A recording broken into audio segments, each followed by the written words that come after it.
बलिदानों का सपना जब सच हुआ, देश तभी आजाद हुआ। आज सलाम करें उन वीरों को, आज सलाम करें उन वीरों को जिनकी शहादत से भारत गणतंत्र हुआ। आप सभी को भारत के 73वें गणतंत्र दिवस की हार्दिक शुभकामनाएं।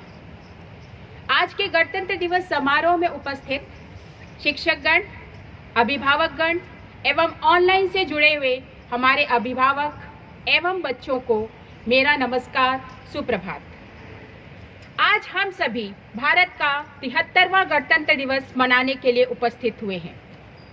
इस उपलक्ष्य में आप लोगों के समक्ष हमारे संविधान से जुड़ी कई बातें शिक्षकों द्वारा प्रस्तुत की गई।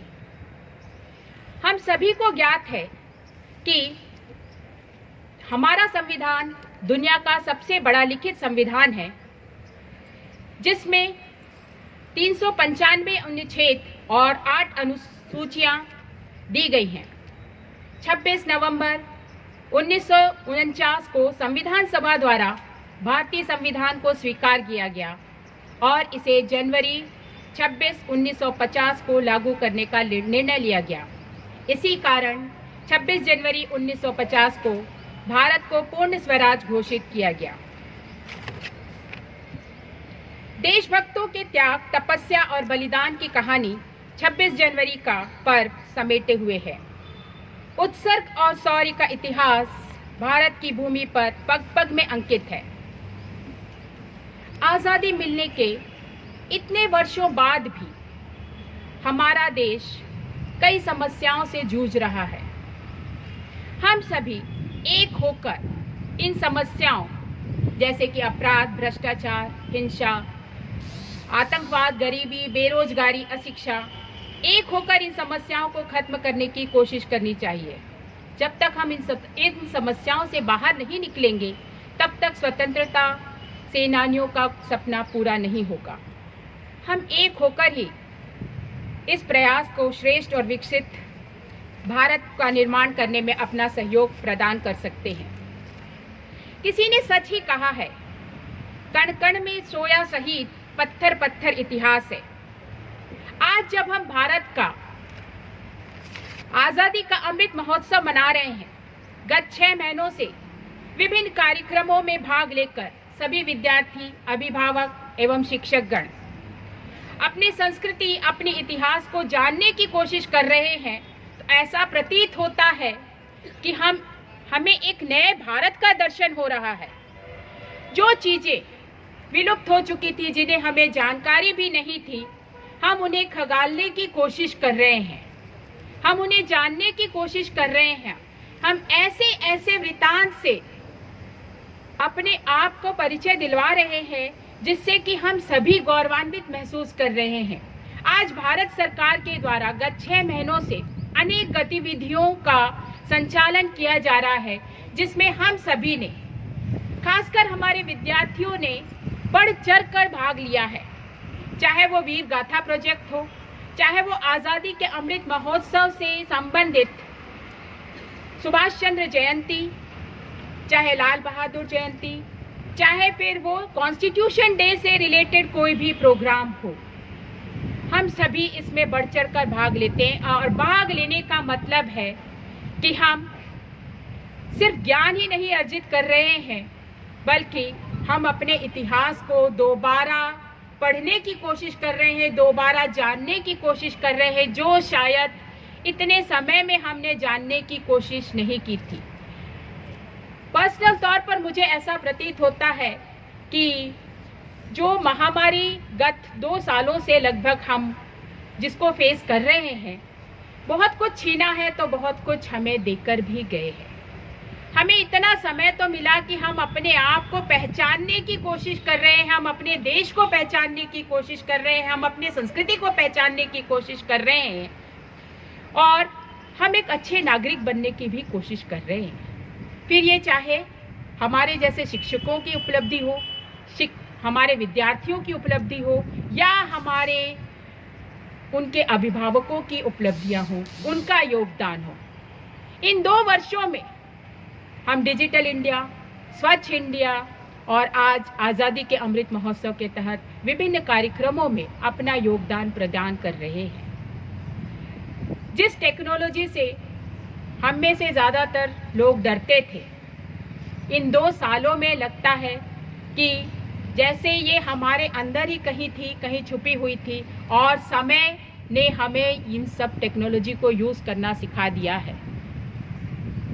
इन 2 वर्षों में विद्यार्थी लगभग घर से ही पढ़ाई कर रहे हैं, ऑनलाइन माध्यम से ही पढ़ाई कर रहे हैं, और ये सबसे बड़ी उपलब्धि है कि अभिभावकों की सहायता से, उनके योगदान से हम इन ऑनलाइन क्लासेस में बच्चों को ज़्यादा से ज़्यादा जोड़ पाए, और हमें कहीं भी नहीं लगा कि हमारे बच्चे कहीं पिछड़ रहे हैं।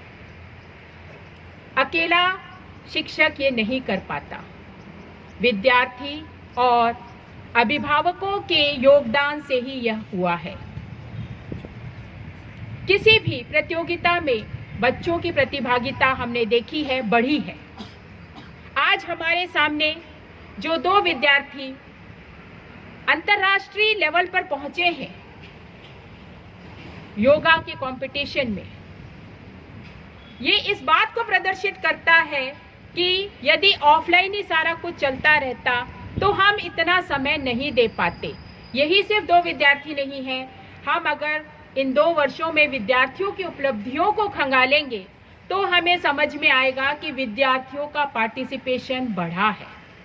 विद्यार्थियों ने बहुत कुछ समझने की कोशिश की है, बहुत कुछ जानने की कोशिश की है इन ऑनलाइन माध्यमों से। तो अगर हम कुछ खोए हैं तो बहुत कुछ पाया भी है इन 2 सालों में। और ये तो ऑब्वियस है कि बच्चों के बिना विद्यालय अच्छा नहीं लगता है, खाली खाली सा है यह विद्यालय। हम बच्चों को बहुत मिस करते हैं और चाहते हैं कि ये महामारी का अंत जल्दी हो, हमारे बच्चे हमारे विद्यालय में बिना किसी डर के जल्द ही आएं। और जिस तरह से सभी ने, विद्यार्थियों ने, उनके अभिभावकों ने एक अच्छे नागरिक बनके सभी जितने भी कार्यक्रम चले उसमें अपना योगदान दिया है, फिर चाहे डिजिटल इंडिया से रिलेटेड हो, आज़ादी के अमृत महोत्सव से, वैक्सीनेशन से रिलेटेड हो, आप सभी ने अपना पूर्ण योगदान दिया है।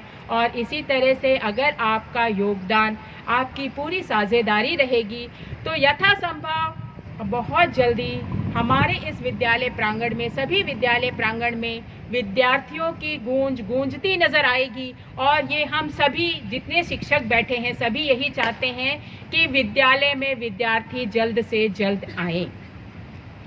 हमें आज हमारा कर्तव्य है कि गवर्नमेंट द्वारा दी गई सभी गाइडलाइंस को हम फॉलो करें, तभी ये कोरोना महामारी हमारे देश से, हमारे बीच से जाएगी। ना हो कोई दुखी भारतीय यहाँ पर, ऐसा दुख निवारक हिंदुस्तान बनाते हैं। ना हो कोई दुखी भारतीय यहाँ पर, ऐसा दुख निवारक हिंदुस्तान बनाते हैं। गणतंत्र दिवस हो शौर्य से भरा, गणतंत्र दिवस हो शौर्य से भरा, ऐसा सुख संपन्न भारत बनाते हैं, ऐसा सुख संपन्न भारत बनाते हैं।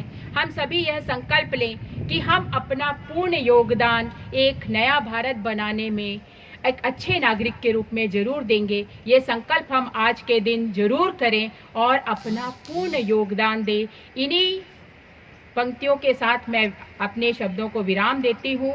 आप सभी मेरे साथ एक बार बोलेंगे, जय हिंद, जय हिंद, जय हिंद, जय हिंद। सभी को धन्यवाद।